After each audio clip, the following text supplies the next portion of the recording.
बिस्मिल्लाहिर्रहमानिर्रहीम।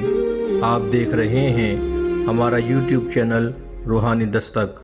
गम, तकलीफ़ और परेशानी ये ऐसी चीज़ें हैं जिससे इंसान छुटकारा हासिल करने के लिए, अपनी जान को छुड़ाने के लिए जो कुछ उससे बन पड़ता है वो करता है, और ये चाहता है कि किसी भी तरह उसकी ज़िंदगी में मौजूद गम, दुख, तकलीफ़ दूर हो जाएं, उसकी ज़िंदगी एक कामयाब ज़िंदगी बन जाए, उसकी ज़िंदगी आसाइशों से भरपूर हो जाए, उसकी ज़िंदगी में किसी किस्म का कोई तरद्दुद, कोई फ़िक्र, कोई परेशानी ना बचे, और वो एक मुतमईन ज़िंदगी गुजारने वाला शख्स कहलाया जाए।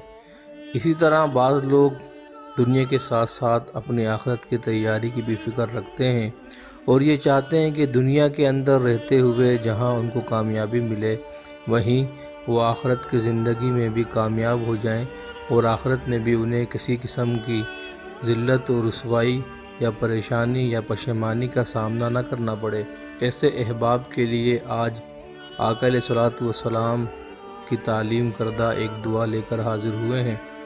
हज़रत अबू दरदा रदियल्लाहु ताला अन्हु से रिवायत है कि जनाब रसूलुल्लाह सल्लल्लाहु ताला अलैहि वसल्लम ने इरशाद फरमाया, जो शख्स सुबह व शाम 7 मरतबा ये कलमात पढ़ लेगा तो अल्लाह ताला इसकी दुनिया और आखिरत के हर गम से निजात के लिए काफ़ी होगा। तर्जमा: मेरे लिए अल्लाह ताला ही काफ़ी है, जिसके सिवा कोई माबूद होने के लायक नहीं। इस पर मैंने भरोसा कर लिया और वो अर्श अज़ीम का मालिक है। अगर आपको हमारी आज की वीडियो पसंद आई हो तो हमारे चैनल को सब्सक्राइब करें, बेल आइकन को प्रेस करें ताकि हमारी हर नई आने वाली वीडियो आपको बर वक्त हासिल हो सके। चैनल को लाइक कीजिए, कमेंट्स कीजिए और शेयर कीजिए। शुक्रिया।